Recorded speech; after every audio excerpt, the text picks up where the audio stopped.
Welcome to அபிரவியின் videos. நான் உங்கள் ரவி. இந்த வீடியோவில் எலக்ட்ரானிக்ஸ் பார்ட் 43 ஒரு பிரிண்டர் எப்படி ஒர்க் பண்ணுது, ஒரு பிரிண்டருடைய மெக்கானிசம் எப்படி இருக்குது அப்படிங்கிறத பற்றி நம்ம பார்க்கலாம். அதற்காக நம்ம எடுத்துக்கிட்ட பிரிண்டர் வந்து Epson L380 ink tank printers. இதன் மூலமாக நம்ம ஒரு பிரிண்டருடைய ஃபங்க்ஷனை அண்டர்ஸ்டாண்ட் பண்ணிக்கிறதுக்காக இந்த வீடியோ போட்டிருக்கோம். வாங்க வீடியோக்குள்ளே போகலாம். முதல்ல ஒரு பிரிண்டருடைய மெக்கானிக்கல் கன்ஸ்ட்ரக்ஷன் எப்படி இருக்குது அப்படின்னு சொல்லி பார்த்துரும். பிரிண்டரில் பார்த்தீங்கன்னா நார்மலாக நம்ம மோஸ்ட்லி நம்ம பிரிண்ட் பண்ணுறது வந்து லெட்டர் சைஸ் கூட கிடையாது, A4 சைஸ் பேப்பர் தான் பிரிண்ட் பண்ணுறோம். ஸோ ஒரு A4 சைஸ் பேப்பர் உள்ளே ஃபீட் பண்ணுற மாதிரி அதில் ஃபீடர் இருக்குன்னு வச்சுருங்க. அந்த ஃபீடரில் வந்து அந்த பேப்பரை மேலிருந்து கீழாக அதை இழுக்கிறதுக்கு ஒரு ஃபீட் ரோல் இருக்குது. இதுதான் அந்த ஃபீட் ரோல். அந்த ஃபீட் ரோலில் வந்து ட்ரைவ் பண்ணுறதுக்கு ஒரு ஃபீடு மோட்டோர் இருக்குது. அந்த ஃபீடு மோட்டோரில் இருந்து பெப்பர் ஃபீட் பெல்ட்டுன்னு ஒரு டைமிங் பெல்ட் இருக்குது. அந்த டைமிங் பெல்ட் வழியாக அந்த ஃபீட் ரோலர் வந்து ட்ரைவ் பண்ணப்படுகிறது. ஸோ அந்த ஃபீட் ரோல் சுற்றுறப்ப உள்ள ஃபீடாக இருக்க பேப்பர் வந்து அட்வான்ஸ் ஆகும். அந்த பிரிண்டருக்குள்ளே உள்ள ஃபர்தராக அட்வான்ஸ் ஆகிற மாதிரி அதனுடைய டிசைன் இருக்குது. ஸோ அந்த ஃபீட் ரோலர் எவ்வளவு மில்லிமீட்டர் அல்லது எவ்வளவு டிஸ்டன்ஸ் மூவ் ஆகிருக்குங்கிறத மெஷர் பண்ணுறதுக்கு அந்த ஃபீட் ரோலர் ஷாஃப்ட்லே ஒரு என்கோடர் டிஸ்க் இருக்குது. அந்த என்கோடரில் ஒரு ஆப்டோ கப்ளர், ஒரு சென்சார் இருக்குது. அந்த சென்சார் வந்து என்ன பண்ணுதுன்னா அந்த என்கோடரில் வரக்கூடிய பல்ஸை மெஷர் பண்ணி, இது வந்து ஒரு டிஸ்க் டைப் என்கோடர், அதனுடைய பல்ஸை மெஷர் பண்ணி அந்த ஃபார்மேட்டர் போர்டுக்கு, அந்த பிசிபிக்கு கொடுக்குது. ஸோ இந்த ஃபீட் ரோலருடைய எந்த எண்டில் பார்த்தீங்கன்னா இந்த எண்ட்லேயும் ஒரு கியர் இருக்குது. அந்த கியர் வந்து அதிலேருந்து போகிற டிரைவ் வந்து ஒரு மெக்கானிக்கல் கிளச் ஒன்று இருக்குது. அந்த கிளச் வழியாக அந்த பேப்பரை, புது பேப்பரை உள்ளே ஃபீட் பண்ணுறதுக்குள்ள பிக்கப் ரோலர்னு சொல்லுவாங்க.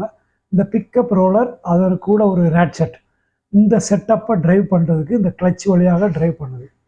நார்மலாக இந்த செட்டப் எப்படி ட்ரைவ் பண்ணப்படும்னு பார்த்தீங்கன்னா, நார்மலாக அந்த ஃபீட் ரோலர் ஃபார்வேர்டில் ஓடுறப்போ ஒன்றும் செய்யாது. இந்த பிக்கப் ரோலரை ஸ்டார்ட் பண்ணணும், அதாவது நியூ பேப்பர் ஃபீட் பண்ணணும் அப்படின்னா இந்த பிரிண்டர் என்ன பண்ணும், இந்த ஃபீட் ரோலரை ரிவர்ஸில் கொஞ்சம் ஓட்டும். அப்படி ரிவர்ஸில் ஓட்டுறப்ப இந்த கிளச் எங்கேஜ் ஆயிரும், ஒரு டர்ன் எங்கேஜ் ஆகிருக்கும். ஸோ அந்த ஒரு டர்ன் இந்த பிக்கப் ரோலர் ஃபுல்லாக சுற்றி அந்த பிக்கப் ரோலர்லேருந்து ஃபீட் ஆகிற பேப்பர் வந்து இந்த ஃபீட் ரோலருக்கு வர வரைக்கும், ஃபீட் ரோலருக்கு வந்துருச்சுன்னா அதுலேருந்து ஃபீட் ரோலர் கண்டினியூவாக அந்த பேப்பரை எடுத்து உள்ளே அனுப்பிச்சிட்டே இருக்கும். ஸோ அந்த மெக்கானிசம் இருக்குது. அதுக்கடுத்தால அது கூட ஒரு பம்ப் இருக்குது. அந்த பம்ப் வந்து என்னென்னா, இந்த ஹெட்டிலேருந்து ஹெட்டை க்ளீன் பண்ணுறப்போ வரக்கூடிய எக்ஸஸ் இங்கெல்லாம் இழுத்து ஒரு வேஸ்ட் இங்க் பேடுக்கு கொடுக்கறதுக்கு அந்த பம்பு ஒன்று இருக்குது. ஸோ அந்த ஃபீட் ரோலர் ஓடிட்டு இருக்கிறப்பெல்லாம் இந்த பம்பும் ஓடிட்டு தான் இருக்கும். ஆனால் அந்த ஹெட் கிளீனர் வந்து ஓப்பனாக இருக்கும். ஏன்னா ஹெட் வந்து இங்கே மூவிங் பிரிண்டிங்கில் இருக்கும், அதனால் ஓப்பனாக இருக்கும். எப்போ அந்த ஹெட் வந்து இந்த ரெஸ்ட் பொசிஷனில் இருக்கோ, அதாவது ஹெட் கிளீனிங் பொசிஷனில் நம்ம கொண்டாந்து வைக்கிறோமோ, அப்போ அந்த ஹெட்லேருந்து அந்த அதில் இருக்கிற பிளாக்ஸ் எல்லாம் எடுத்து இந்த வேஸ்ட் இங்க் பேடுக்கு அனுப்புறது தான் இந்த பம்புடைய வேலை. அதுவும் இந்த ஃபீட் ரோல் தான் ட்ரைவ் பண்ணுது. ஸோ இந்த ஃபீட் ரோலோடைய எந்த பக்கம் பார்த்தீங்கன்னா அதுலேருந்து ஒரு கியர் எடுத்து அடுத்தால அதுலேருந்து ஒரு டிராக்டர் ரோலர் இருக்குது. இந்த டிராக்டர் ரோலர் இந்த ஃபீட் ரோலர் வழியாக வரக்கூடிய பேப்பரை இந்த டிராக்டர் ரோலர் வழியாக தான் எஜெக்ட் ஆகுது பேப்பர். ஸோ இதுக்கு ரெண்டுக்கும் நடுவில் இந்த பேப்பர் ஸ்டிஃபாக பிடிச்சிருக்கிறப்ப அதில் தான் பிரிண்ட் ஹெட் வந்து பிரிண்ட் பண்ணுது. அந்த பிரிண்ட் ஹெட்டு அந்த பேப்பரில் எந்த விதமான இம்ப்ரெஷனும் ஏற்படுத்தாது. அது ஜஸ்ட் அந்த இங்கை மையை வந்து அதில் ரொம்ப ஷார்ப்பாக தெளிக்கும். அந்த டாட்ஸுடைய அளவு, அதனுடைய கலர், அதனுடைய டென்சிட்டியை பொறுத்து நமக்கு டிஃப்ரெண்ட் பேட்டர்னில் எழுத்துக்கள், படங்கள் எல்லாமே தெரிய வரும். ஸோ இது வந்து இந்த ஃபீட் ரோலருடைய மெக்கானிசம் அப்படின்னு நம்ம பார்த்தோம். இப்போ அடுத்தால இந்த கேரேஜ் என்னன்னு பார்க்கலாம். ஒரு கேரேஜ் தான் ஹெட்டை வச்சிருக்கிறது. இந்த கேரேஜ் தான், அந்த கேரேஜுக்குள்ளே தான் ஹெட் இருக்குது. அந்த பிரிண்டர் ஹெட்டுக்கு மேலே இது வந்து ink jet type head. So இது என்ன பண்ணுன்னா, அந்த கலர் இங்கை ரொம்ப பொடி துளிகளாக இந்த பேப்பர் மேலே தெளிக்கும். அதை ஒரு குறிப்பிட்ட ஆர்டரில் அது தெளிக்கும். அது என்ன ஆர்டரில் தெளிக்குங்கிறது இந்த ஃபார்மேட்டர் போர்டு தான் முடிவு பண்ணுது. அப்படி தெளிக்கப்படுகிற போது நமக்கு தேவையான எழுத்துக்கள் அல்லது ஒரு படம் எல்லாமே அதில் நமக்கு கிடைக்கிறது. ஸோ இந்த பிரிண்டர் கேரேஜுக்குள்ளே என்ன இருக்குதுன்னு பார்த்தீங்கன்னா, இந்த கேரேஜுக்குள்ளே இருக்குது ஹெட்டுக்கு மேலே 4 கலர். ஏன்னா இது வந்து கலர் பிரிண்டருங்கிறதுனால 4 கலர் இருக்குது. 4 கலர், ஒன்று வந்து பிளாக், எல்லோ, மெஜெண்டா, சியான் அப்படிங்கிற 4 கலரை வச்சு எல்லா கலருமே உருவாக்கிடுறாங்க. உங்களுக்கு அந்த கலர் ஸ்பெக்ட்ரோகிராமை பற்றி நான் எப்படிங்கிறத உங்களுக்கு சொல்கிறேன். இப்போ பார்த்தீங்கன்னா அந்த கலர் ஸ்பெக்ட்ரோகிராம் பாருங்கள். இதில் வந்து பார்த்தீங்கன்னா எல்லோ இங்கே இருக்குது, அடுத்தால சியான் இருக்குது, மெஜெண்டா இருக்குது. ஸோ இந்த சியானுக்கும் மெஜெண்டாவும் மிக்ஸ் பண்ணால் கிடைக்கிறது ப்ளூ, இந்த சியானையும் எல்லோவையும் மிக்ஸ் பண்ணால் கிடைக்கிறது க்ரீன், ரெட் எல்லோவையும் மெஜெண்டாவையும் மிக்ஸ் பண்ணால் கிடைக்கிறது ரெட்டு. ஸோ இதை வச்சு நமக்கு தேவையான கலரை எடுத்துக்கிறோம். அது தவிர பிளாக் அண்ட் ஒயிட் பிரிண்டிங்காகவே பர்பஸாகவே டெடிக்கேட்டடாக பிளாக் கலரும் அதில் அவைலபிளாக இருக்கிறது. ஸோ இந்த கேரேஜில் இருக்கிற அந்த இங்க் டேம்பர், 4 கலருக்கும் 4 டேம்பர் இருக்குது. இந்த இங்க் டேங்க்லேருந்து எடுத்து அங்கே கொஞ்சம் வச்சுக்கிட்டு அதிலிருந்து ஹெட்டுக்கு தேவையான இங்கை அது சப்ளை பண்ணும். ஸோ அதுக்கு எப்படி இங்க் வருதுன்னா, அந்த இங்க் டேங்க்லேருந்து இங்க் டியூப்ஸ் 4 டியூப்ஸ் வருது. அந்த டியூப் வந்து இந்த ஹெட்டுக்கு வருது. ஸோ இந்த பிரிண்டர் கேரேஜ் வந்து இங்கே எங்கேயும் மூவ் ஆகுறப்ப டிஸ்டர்ப் ஆகாதபடிக்கு இந்த இங்க் டியூப்ஸ் வந்து டிசைன் பண்ணப்பட்டிருக்கிறது. ஸோ இந்த பிரிண்டர் ஹெட்டில் நம்ம இங்கை ஃபில் பண்ணுறது இந்த ஹெட்டில் தான் நம்ம ஃபில் பண்ணுறோம். ஸோ இப்போ வந்து இந்த கேரேஜ் லெஃப்ட்டும் ரைட்டும் மூவ் ஆனால் தான் பிரிண்ட் அவுட் ஆகும். ஆக்சுவலி பார்த்தீங்கன்னா இதான் ஒரு A4 பேப்பர்னு எடுத்துக்கோங்க. இந்த A4 பேப்பரில் பேப்பர் மேலிருந்து கீழாக தான் ஃபீட் பண்ணப்படுகிறது. இதுதான் ஸ்டார்டிங் பாயிண்ட்டு. இந்த பாயிண்ட்லேருந்து இப்படியே பிரிண்டர் பிரிண்ட் பண்ணும். ஸோ இந்த ஃபீட் ரோலர் வந்து ஒய் ஆக்சிஸை மூவ் பண்ணுது. இந்த பிரிண்டர் கேரேஜ் வந்து எக்ஸ் ஆக்சிஸுக்கு மூவ் ஆகி அந்த பேப்பரில் தேவைப்படுகிற இடத்துல தேவைப்படுகிற டாட்ஸை, புள்ளிகளை வைத்து உருவங்களை ஏற்படுத்துகிறது, பிரிண்ட் பண்ணுது. ஸோ இந்த ஹெட் வந்து இந்த பேப்பர் பிரிண்டிங் ஏரியாவுக்குள்ளே இங்கேயும் போயிட்டு வர மாதிரி இருக்கும். அது எப்படி போயிட்டு வருதுன்னா, அந்த கேரேஜ் டிரைவ் மோட்டார் ஒன்று இருக்குது. அந்த கேரேஜ் டிரைவ் மோட்டர்லேருந்து டைமிங் பெல்ட், இந்த ப்ளூ கலரில் இருக்குது டைமிங் பெல்ட்டு. இந்த பக்கம் ஒரு டென்ஷன் ரோலர், அந்த டைமிங் பெல்ட்டு இருக்குது. அந்த டைமிங் பெல்ட்டை வந்து இந்த கேரேஜில் இருக்கிற ஒரு லேட்சில் மாட்டி ப்ரெஸ் ஃபிட்டாக மாட்டியிருக்காங்க. ஸோ இந்த motor left and right, forward ரிவர்ஸில் சுற்றுறப்ப இந்த கேரேஜ் வந்து லெஃப்ட் அண்ட் ரைட் மூவ் ஆகிற மாதிரி இருக்கும். சரி, இந்த கேரேஜ் எவ்வளோ தூரம் மூவ் ஆகுது, இப்போ இந்த ஃபீட் ரோலர் எவ்வளவு ஃபீட் பண்ணுதுன்னு மெஷர் பண்ணுறதுக்கு அதில் ஒரு என்கோடர் இருந்த மாதிரி இந்த கேரேஜ் லெஃப்ட் அண்ட் ரைட்டில் எவ்வளோ மூவ் ஆகுது அப்படிங்கிறத மெஷர் பண்ணுறதுக்கு இந்த கேரேஜ்லேயே ஒரு கேரேஜ் சென்சார் இருக்குது. இதே மாதிரி ஒரு சென்சார் தான், ஆப்டிக் சென்சார் தான்.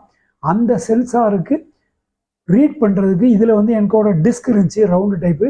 இதில் வந்து லெஃப்ட் ரைட்டு மூவ் ஆகுறதுனால, லைனியர் மோஷனில் இருக்கிறதுனால ஒரு என்கோடர் ஸ்ட்ரிப் இருக்குது.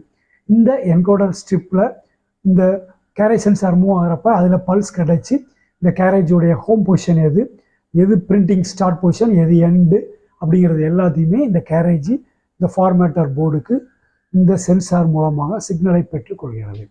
ஸோ இது இந்த கேரேஜ் எப்படி மூவ் ஆகுது லெஃப்ட் அண்ட் ரைட் அப்படிங்கிறத நம்ம நல்லா பார்த்தோம்.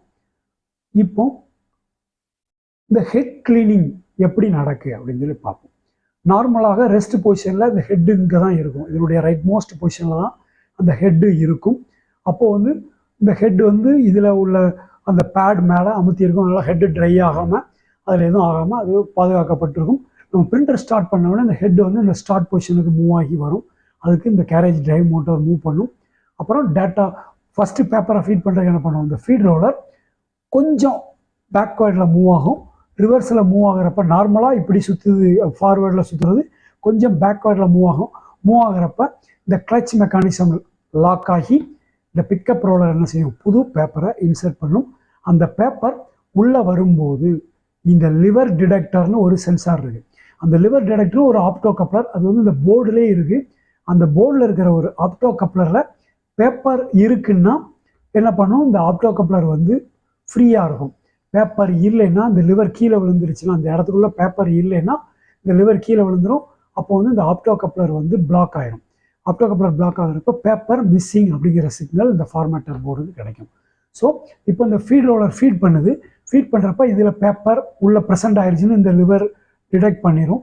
ஸோ பேப்பர் டிடெக்ட் பண்ண உடனே எப்போ டிடெக்ட் பண்ணதோ அந்த செகண்டில் இருந்து இந்த என்கோடர் டிஸ்குடைய மூவ்மெண்ட்டை கால்குலேட் பண்ணி கரெக்டாக இந்த லிவர்லேருந்து இந்த பேப்பர் இந்த பிரிண்டிங் ஏரியாவுக்கு வரக்கூடிய அளவுக்கு இந்த பிரிண்டரை இந்த ஃபீட் ரோலரை வந்து இந்த ஃபீடு மோட்டர் வந்து ஃபீட் பண்ணும். அந்த பொசிஷனுக்கு வந்தோடனே இந்த ஹெட் வந்து லெஃப்ட்டு ரைட்டு லெஃப்ட் ரைட்டில் அப்படி பிரிண்டிங்கை ஸ்டார்ட் பண்ணி பிரிண்ட் பண்ணும். எப்போ இந்த பேப்பர் இங்கே மிஸ் ஆகுதோ அதிலிருந்தும் இந்த என்கோடர் டிஸ்குடைய பல்ஸ் மூலமாக பேப்பருடைய லாஸ்ட் பொசிஷன் எவ்வளோன்னு கண்டுபிடிச்சி அதோட பிரிண்டிங்கை ஸ்டாப் பண்ணிக்கிடும். பேப்பர் மிஸ்ஸிங் ஃபீட் பண்ணுறப்ப பேப்பர் மிஸ்ஸிங்னாலும் பேப்பர் மிஸ்ஸிங்கிற சிக்னல் இங்கே வந்து அந்த பேப்பர் மிஸ்ஸிங்கிற சிக்னலை இது கொடுக்கும். அதே மாதிரி இந்த ink level low ink level அப்படிங்கிற மாதிரி அதனுடைய ப்ரெஷர் கிடைக்கல அப்படின்னா அந்த ஹெட்லேருந்து டிடெக்ட் பண்ணி அதையும் கண்டுபிடிச்சி சொல்லும். ஸோ இப்போ இந்த ஹெட் கிளீனிங் ப்ராசஸ் எப்படி நடக்குன்னு பார்ப்போம். நார்மலாக 2 ப்ராசஸ் உண்டு. நார்மலாக ஜென்ரல் ஹெட் கிளீனிங் அப்புறம் டீப் கிளீனிங்னு ஒன்று உண்டு.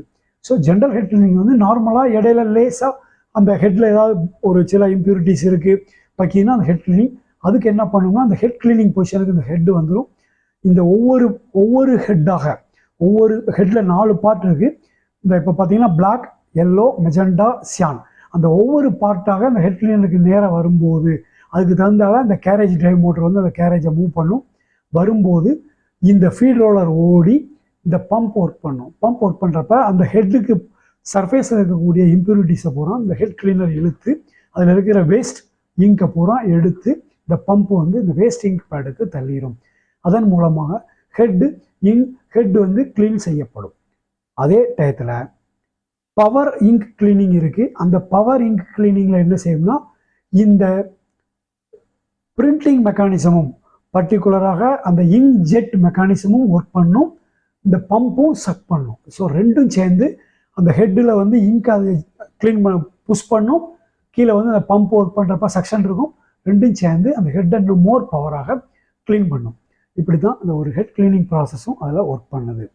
ஸோ இப்போ அதனுடைய எலக்ட்ரிக்கல் கனெக்ஷன்ஸ் எப்படி இருக்குன்னு பார்ப்போம். இதுதான் பவர் சப்ளை, ஒரு SMPS power supply, 220 to 240 volt AC 50 hertz supply. Output வந்து டிசி 12 வோல்ட்டு. இதுலேருந்து போகிற அவுட்புட்டு 0.5 ஆம்பியர், அதாவது 6 வாட்ஸ் பவர் தான் அந்த போர்டு எடுக்கும். இதில் இந்த ஃபார்மேட்டர் போர்டு எப்படி இருக்குது அப்படின்னு சொல்லி பார்த்தீங்கன்னா இந்த ஃபார்மேட்டர் இந்த ஒரு போர்டு தான் என்டையர் மெக்கானிசத்தையும் கண்ட்ரோல் பண்ணுது. இது அந்த போர்டுடைய ஃப்ரண்ட் வியூ.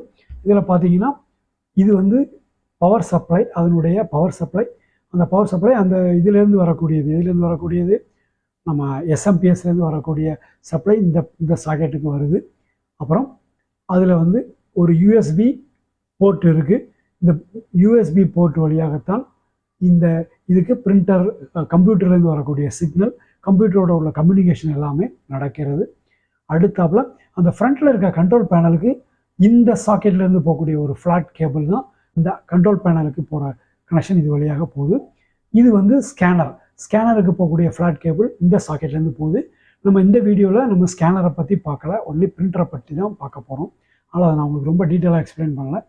இந்த கேரேஜ் என்கோடருங்கிற இந்த சாக்கெட் வழியாக போகிற கனெக்ஷன் வந்து எதுக்கு வரும்னா அந்த கேரேஜில் இருக்கிற அந்த லெஃப்ட் ரைட் லைனியர் பொசிஷனை டிடெக்ட் பண்ணுற கேரேஜ் சென்சாரோடைய சிக்னல் அந்த கேரேஜ் என்கோடர் கேபிள் வழியாகத்தான் கிடைக்கிறது. அடுத்தால ஹெட்டுக்கு போகக்கூடிய அந்த ஃப்ளாட் கேபிள் இதிலேருந்து கனெக்ட் பண்ணி அந்த ஹெட்டில் இருக்கிற ஹெட்டுடைய கண்ட்ரோல் போர்டுக்கு போகக்கூடிய சப்ளை அதற்கு போகிறது. அது தவிர இதில் வந்து ஒரு ஆப்டோ கப்ளர், அந்த போர்டில் இன்பில்ட் ஆப்டோ கப்ளர் இருக்குது. இந்த ஆப்டோ கப்ளர் வந்து லிவர் டிடெக்டர். அது எதை டிடெக்ட் பண்ணுதுன்னா இந்த பல்ஸை இங்கே வர, அதாவது இந்த பேப்பர் ப்ரெசண்ட்டாக இருக்கா அல்லது பேப்பர் மிஸ்ஸிங்காங்கிறத டிடெக்ட் பண்ணுறது. இது டிடெக்ட் பண்ணுது. இதே போர்டுடைய பேக் சைடை இப்போ நம்ம பார்ப்போம். பேக் சைடில் வந்து 2 மோட்டார், அதாவது ஃபீடு மோட்டருக்கு ஒரு ஐசி இருக்குது, பவர் ஐசி. இன்னொன்று வந்து ஒரு இந்த மோட்டருக்கு ஆக்சுவலாக கேரேஜ் மோட்டருக்கு ஒரு ஐசி இருக்குது. இதுலேருந்து கேரேஜ் மோட்டருக்கு போகக்கூடிய கனெக்ஷன் போகுது. ஃபீட் மோட்டருக்கு போகக்கூடிய கனெக்ஷன் இதிலேருந்து போகுது. ஸோ 2 மோட்டருக்கும் சப்ளை கிடைக்கிறது. இப்போ இதில் 2 மோட்டார்ஸ் இருக்குதுன்னு பார்த்தோம். 2 மோட்டருமே க்ளோஸ்டு லூப் கண்ட்ரோலில் ஒர்க் பண்ணுற டிசி 2 ஒயர் மோட்டார்ஸு.